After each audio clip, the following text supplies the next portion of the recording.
전북 오는 방송 행복한 응접실 김사은입니다. 매주 금요일에는 조미애 시인과 함께하는 금요일엔 책이 좋아 지역작가 신간을 소개하는 시간으로 꾸려가고 있습니다. 오늘도 표현문학회장 조미애 시인님 나오셨습니다. 반갑습니다. 안녕하세요. 네, 제 앞에서 그렇게 웃고 계시니까 제가 가슴이 설레잖아요. 아유, 왜 그러십니까? 네, 오늘도 기분 좋게 시작을 해보도록 하겠습니다. 오늘은 어떤 작가의 작품을 소개해 주실지요? 네, 소선녀 수필가셨는데 네. 이번에 시집을 내셨어요.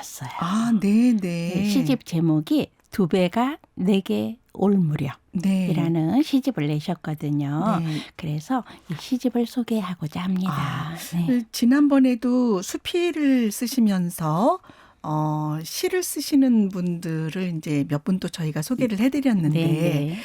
그 어떤 차이가 있을까요? 수필과 시를 쓴다는 것은. 이제 운문과 산문의 어떤 네. 기본적인 그런 부분부터 생각해 볼 수 있는데 네. 수필을 쓰시는 분들이 시를 쓰시면 대체적으로 보면 처음 시작이 약간 산문시를 연상하게 하는 네. 그러한 시를 쓰는 경우를 제가 좀 많이 봤어요. 네. 그리고 또 시인이 산문을 쓰시면 네. 수필을 쓰시면 네. 굉장히 그 수필의 단어가 굉장히 시적으로 맞아요. 영감을 네. 주는 그러한 산문을 쓰시더라고요. 네. 그런데 작가가 이제 독자에게 얼마만큼의 공감을 주느냐 네. 하는 것이 사실은 첫 번째 화두죠. 네. 그러기 때문에 이처럼 수필을 쓰시던 분이 또 시를 쓰시면서 네. 그 시적인 언어로 네. 본인의 감성을 전환하고 변환시킬 때 네. 느낌이 정말 달라요. 네. 그래서 오늘 상당히 그 좋은 작품을 우리가 네. 함께 읽어볼 수 있을 것 같습니다. 기대가 됩니다. 또 이렇게 막힘없이 질문에 대답을 해주신 우리 조미애 박사님의 또 그 깊이에 감탄을 하게 됩니다. 자, 이제 오늘 시집 제목이 두 배가 내게 올 무렵인데요. 네네. 여기서 두 배는 뭘 말하는지요? 두 배는 네. 그 북두칠성 국자 모양의 네. 별 7개의 별로 되어 있잖아요. 네. 이 북두칠성은 머리 쪽에 있는 4개의 별 네네. 중에서 첫 번째 별. 그렇습니까? 네. 네. 이 별의 이름을 두 배라고 하니까 두 배가 내게 올 무렵이라고 이제 두 배를 알고 이 시집을 제목을 다시 보면 북두칠성 네. 더군다나 그 첫 번째 별이 4개로 왔어. 이게 도대체 무슨 뜻일까? 네. 더 궁금해지죠. 네. 네. 두 배를 먼저 이해를 해야 할 것 같습니다. 네. 네. 작가 소개 잠깐 해주셨는데요. 네. 좀 구체적으로 설명해 주시죠. 네. 소순녀 작가는 2002년에 시와 산문으로 등단을 했어요. 수필로 등단하셨죠. 네. 그래서 그동안에 수필집 2권을 내셨는데요.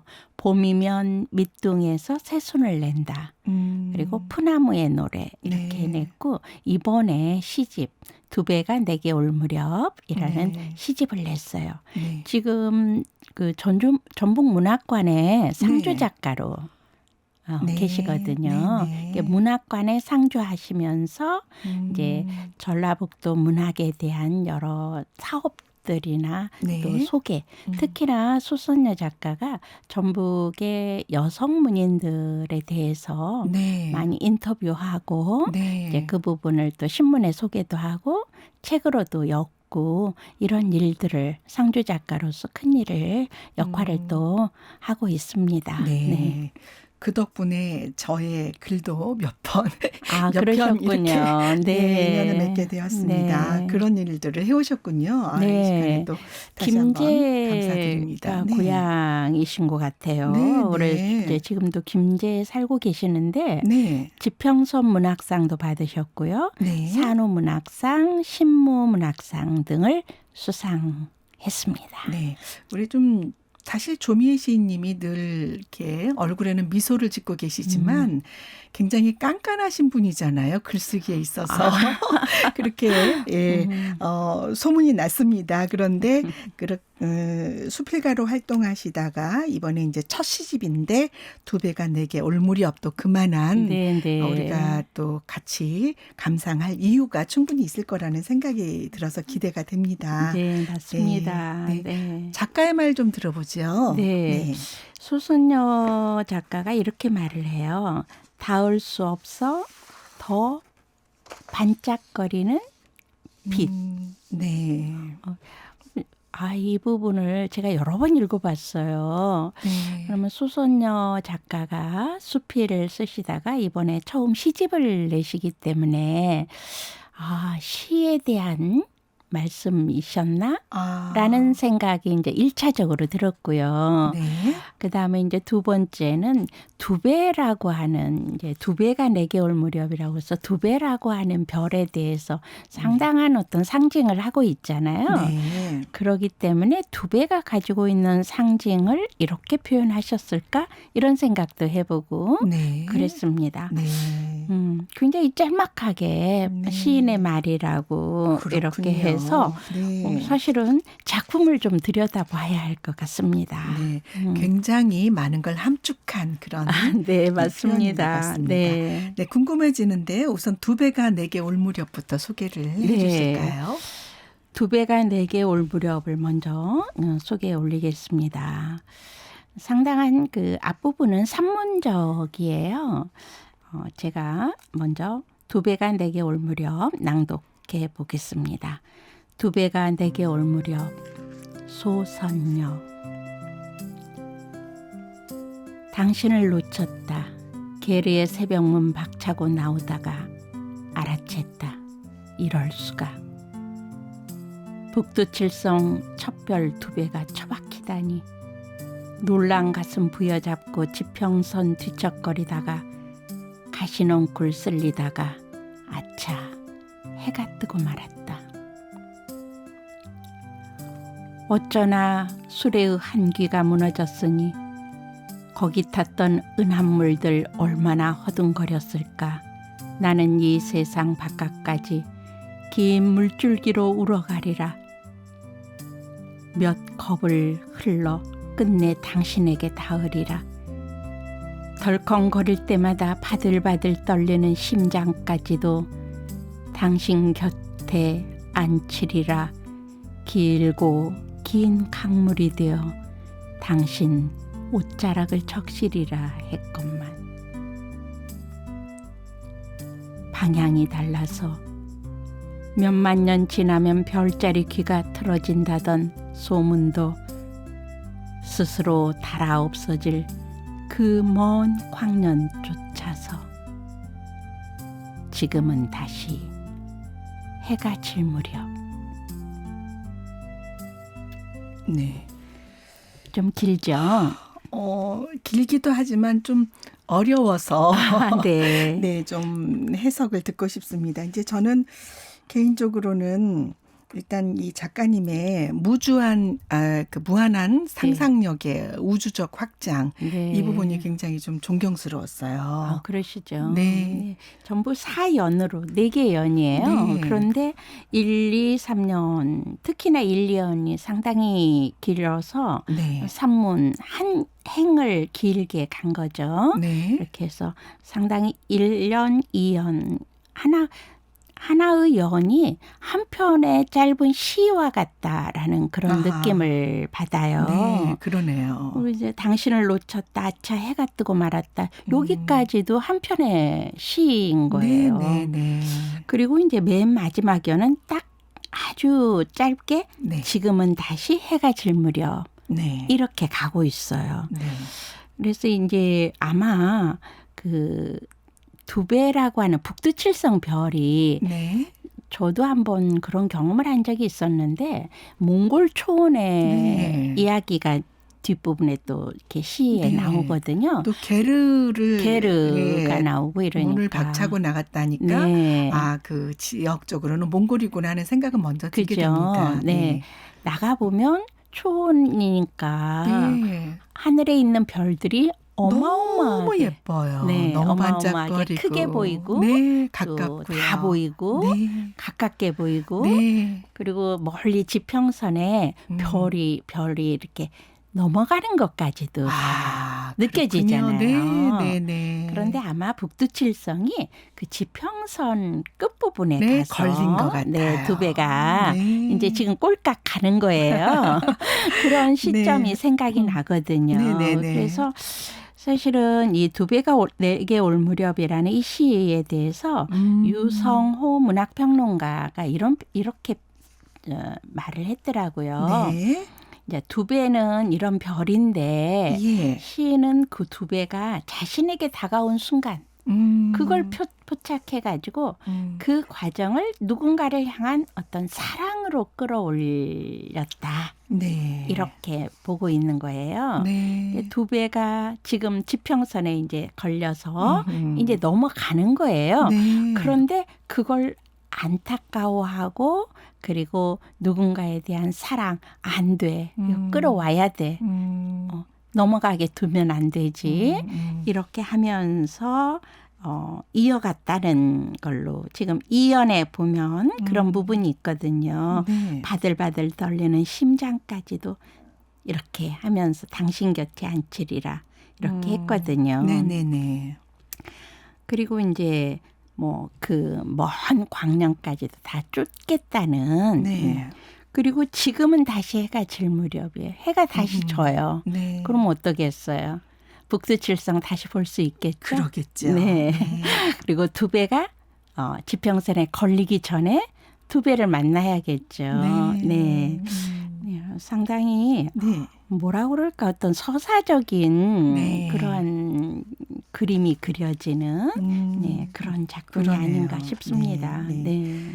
그 도달할 수 없는 삶의 이상향을 그리워하는 마음을 문학적으로 표현하고 싶었다. 그런 작가의 글도 어느 네. 쪽에선가 읽은 것 같습니다. 맞아요. 그리고 네. 이 신달자 시인께서 표사를 쓰셨는데 네. 신달자 시인의 그 마지막 부분을 보면 네. 새로운 경험을 하게 되는 시집이다라고 이렇게 얘기를 했어요. 네. 그러니까 이 두 배가 내게 올 무렵은 아프지만 네. 이 뭐라고 그럴까 시의 여러 시적인 그런 표현이나 서사나 분위기나 내용이나 이런 것들이 아프지만 희망적이다라고 네. 하는 거죠. 네. 그리고 이제 내면에 흐르는 풍경하고 그 밖에 머뭇거리는 흐름과의 어떤 상충 네. 이러한 것들이 굉장히 인간답고 사랑스럽다라고 그렇게 보셨더라고요. 네. 네.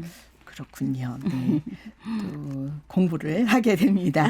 예, 다른 작품도 좀 소개해 주시죠. 그 37쪽에 보면 네. 어리 바깥에서 이렇게 되어 있는데 네.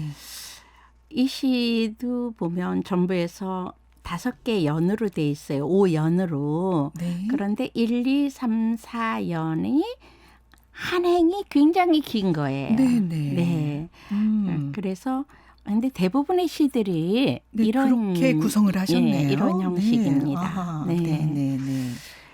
저기 장삼춤 휘저으며 때 지어온다. 부리마다 지나간 시절 물고 외진 그늘에 햇살 데려온다. 홀보드란 솜털 자지러지네. 뒷담 너머로 처음 개나리 꽃다발 안겨진 지 먼 세월 화병꽃 지고 초록잎 나와 흙으로 돌아가고 없는데 그냥 가둬두지 그랬어. 어리 안에서 보듬어낸 당신 따라 나섰네. 벌판에 널린 모이 콕콕 찍고 냇가 동동 나부대렴. 서러운 눈물 덕지덕지 묻은 바깥 세월이여. 맥풀린 걸음 팍팍하건만 봄마다 네 발가락 꼼지락대네. 개나리 쫑쫑쫑. 근데 이 소선여 시인의 시를 네. 이제 시집을 이제 직접 보면 아마 네. 느끼실 거예요. 네. 이 시도 마지막에 개나리 쫑쫑쫑. 그리고 바로 옆에 있는 노르기 쫑긋이라는 시는 꽃 피어 발밑까지. 이 마지막 행이에요. 네네. 그래서 제가 한번 쭉 넘겨봤어요. 그 네. 앞은 또 그래도 그에게만은 이를 집어줄 걸. 네. 이렇게 돼 그러네요. 있어요. 그래서 네. 상당히 많은 바다로 가는이라는 시에 보면 마지막 행이 거기 있어요. 이렇게 말하고 있어요. 네. 성계 선인장에서는 네. 세상의 어떤 움찔 이렇게 그렇죠. 마지막 면이고요. 네. 까치무릇에서는 다시 4월. 네. 네. 나무서리는 알아. 이러고 끝나거든요. 아하, 네네네. 맞아요. 네. 그래서 이 시집의 그 마지막 행을 읽으면서 네. 마지막 행이 곧 마지막 연이거든요. 네. 그러니까 앞에 있는 연들은 상당히 산문적으로 한 행을 길게 썼는데 네. 마지막 연은 한 행으로 짧게 썼어요. 네. 그리고 이 마지막 행을 이 시의 제목하고 연결 지어보면 너무 재밌어요. 네. 제가 그렇게 해서 한번 그러네요. 읽어봤거든요. 네네. 노루기 쫑긋 꽃 피어 발밑까지 이렇게 이어지는 거예요. 제목하고 마지막 행이. 그러네요. 네, 그랬더니 네. 아주 더 뭐라 그럴까 시를 읽는 묘미가 있더라고요. 민들레 가시 어쨌거나 가곳도가 볕잘 드는 곳 없을지라도 이렇게 이어지는 그러네요. 거예요. 물그림자 꽃을 잊어버린다. 도룡뇽 한 마리. 그래도 새끼 도롱뇽 꼬물거리나. 맞아요. 네, 뭐 그래서 역시 예리하십니다. 네, 가시연꽃 속내 괜찮아. 네. 이러고 끝나거든요. 그래서 상당히 정말 독특한 네, 신달자 네. 선생님의 말씀처럼 어떤 새로운 경험 네. 이러한 것들을 우리 소선녀 작가의 시집을 통해서 네. 또 하게 되었습니다. 신선한 발상과 네, 그런 표현에 또 미학이 어우러진 것 같습니다. 네. 그리고 오래 산문을 쓰고 네. 또 좋은 글을 썼구나 하는 생각을 하게 돼요. 네. 왜냐하면 이렇게 시적인 표현인데 길게 산문시처럼 쓰셨는데 네. 그 표현 하나하나가 네. 예사롭지 않거든요. 그렇군요. 네, 그래서 네. 이 소선녀 작가의 그 음. 내면의 세계의 깊이 이러한 것들도 네. 조금 들여다볼 수 있지 않았나 하는 네. 생각이 들어요. 네, 네. 좋은 글입니다. 한 편 더 소개해 주시죠. 네, 그러면 50쪽에 보면 네. 오동꽃 다시 피고라는 네. 작품이 있어요. 이 작품은 이번에는 1년이 짧아요. 네, 그러네요. 저하고 우리 김 PD님하고 네. 이렇게 제가 먼저 시작하겠습니다. 네, 그러시죠. 오동꽃 다시 피고 소선녀 늘 갈피를 잡지 못하더라. 바람은 북방 귀퉁이 건너가네. 울타리 없이 웅크린 판잣집 보여 뒤틀어진 부엌문 퉁탕거리며 흔들고 노네. 오동색 치마 입은 엄마가 뒷곁으로 젠걸음치고 부직갱이 들고서도 퍼질러 앉지 못해 숨가쁘게 먹이고 기르느라. 날숨 받아 들숨 쉬었으면서 어둡더라 색 구별하고 향 인식하자 네가 잘난 줄 알았잖아. 버티고 부딪히는 널 놓아주었지. 갯바람이 랑깡그리 잊어버렸던가. 봄꽃 눈 홀기며 순서를 다투느라 짓이 달렸어. 도시엔 칼바람 있더라. 많은 불빛 따스하지 않고 매끈한 땅 아무것도 자라지 않아 노상 허둥거렸지. 속은 바짝 바짝 타고. 거기 연보라 언제나 너를 내려다보아 무에 그리 설었을까. 괜찮아. 먼저가 아니어도 전하지 않아도 두드러지지 않아도 향 잃었어도 슬퍼하지 마. 어느 성과 거니는데 뜻밖의 꽃핀 가지 하나 내어주네. 슬기덩 슬기덩 산조가락 울었던가. 촉촉한 수맥 건너오네. 네. 오동꽃. 저 어릴 적에는 오동나무, 오동색 그러면 네. 그 색이 무슨 색일까 사실 잘 몰랐어요. 네. 저희 외할머니께 자꾸 하신 외할머니께서 어릴 적에 그 저고리에 오동색 저고리 많이 썼던 표현이에요. 그죠? 네. 예. 그런데 네. 오동색 저고리 입으셨고 저희가 여고 다닐 때 네. 국어 선생님께서 오셨는데 네. 오동색 치마를 입으셨어요. 네. 네. 그때 그 느낌이 예. 정말 오래 지금도 이렇게 일렁이거든요. 그 생각을 하면. 네. 그래서 오동꽃 그 연보랏빛 꽃 필 때 네. 그래서 오동꽃이라고 하는 오동색이라고 하는 것이 가지고 있는 뭔가 남다른 의미가 있어요. 네. 그런데 이 오동꽃 다시 피고라는 네. 이 보면 나중에 또 연보라가 나오더라고요. 예. 어떤 삶을 이야기하고자 하는 것인가. 엄마의 그 오동색 치마를 지금 보면서 어떤 삶의 그동안의 여러 마치 그 뭐라고 그럴까요? 시골 집에 네. 이렇게 문턱이 있는 정지, 부엌이 있잖아요. 네. 이렇게 문턱을 넘어가는 이 오동색 치마를 약간 걷으면서 넘어가는 또 넘어오는 그때 느끼는 뭐 일렁이는 바람이랄까 그 속에 들어있는 어떤 약간의 슬픔, 서러움 이런 느낌을 저는 좀 받게 되더라고요. 네. 그래서 네, 오동꽃 네. 다시 피고를 한번 소개해 올렸습니다. 네. 시어도 굉장히 신선하고 그렇죠. 싱싱하고 참 눈에 많이 띕니다. 여기도 이제 오동꽃 다시 피고에서도 뭐 네. 짙 시달렸어도 뭐 아무튼 뭐 이 전체적으로 다른 시와는 확실히 좀 색다른 다른 매력이 느낌이죠. 있는 네. 아주 묘한 그런 그 서정성도 있으면서도 산문적이면서도 하여간에 뭐 동화 같은 느낌도 들고요. 네. 네, 그런 뭐 확장이 계속되어 가는 그런 아주 특별한 시였던 것 같습니다. 네, 감상은 이제 독자의 목이니까 네. 이러한 작품을 우리 소선여 시인의 이제 시인이죠. 네. 시인의 두 배가 내게 올 무렵 이 시집을 읽으시면서 네. 또 새로운 세계를 한번 열어보았으면 좋겠습니다. 네. 또 새로운 문학적 경계를 소개를 해주신 것 같습니다. 네. 오늘은 소선여 시인의 소선여 작가의 두 배가 내게 올 무렵 시집 감상해 봤습니다. 조미애 시인과 함께하는 금요일엔 책이 좋아. 오늘도 표현문학회장 조미애 시인님과 함께했습니다. 고맙습니다. 네, 감사합니다.